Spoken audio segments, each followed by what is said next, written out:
This is the art of natural healing. We're making sauerkraut. Sauerkraut is a traditional German dish, and you pretty much only need about 3 ingredients to create this. You need cabbage, you need some salt, and then you're gonna need a glass jar or some container you can close so you can ferment it over 4 to 14 days. Sauerkraut essentially translates to sour cabbage. Cabbage is a vegetable found in the brassica family along with broccoli, cauliflower, Brussels sprouts, kale, etc. These vegetables are well known for a compound called DIM and I3C. These compounds have been shown to help with the reduction of metabolites produced by hormones to ensure a proper detoxifying function. The brassicas also contain sulfur-rich compounds, sulforaphanes is one, that have been studied for their anti-cancer, anti-inflammatory, and just general health-promoting properties. So first what you want to do is get your cabbage, you rinse it off, you clean it, and then after you do that, you go ahead and start cutting into the cabbage. You can cut the cabbage as thin as you like, or have longer strings or chopped up little squares. And then once you get it all chopped up, you're gonna go ahead and put it inside of a bowl.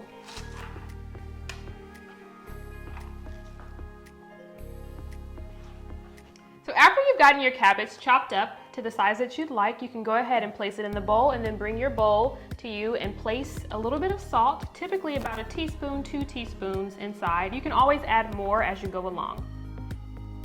When your salt is added, what you're going to start to do is massage the cabbage. So the goal here is rubbing the salt into the cabbage leaf so that you create this liquid or this brine, and that's what your sauerkraut or your cabbage is going to ferment in over about 4 to 14 days. So you just want to keep massaging it, and eventually there will be a liquid produced in the bottom of the cabbage bowl. Once you've massaged your cabbage and created the brine, what you're going to do is begin placing the cabbage into your glass jar. So you just go ahead and start placing the cabbage inside. As you finish stuffing your jar, what you're going to do is really try to pack it down in there, so you can use your hand or you can use a fork or some kind of utensil to kind of really push it down in there. And as you can see, the liquid is still being created from that salt mixture. And once you feel like it's stuffed or packed in there, you can go ahead and just pour the remaining liquid from the brine. And the goal is to cover the cabbage in your glass container with the liquid. So you don't want any free cabbage left. So you want to let this sit as is in a room temperature space, a darker space, and just let it sit there for about 4 to 14 days. And the longer it sits, the longer it ferments. And this is your sauerkraut, your probiotic cabbage.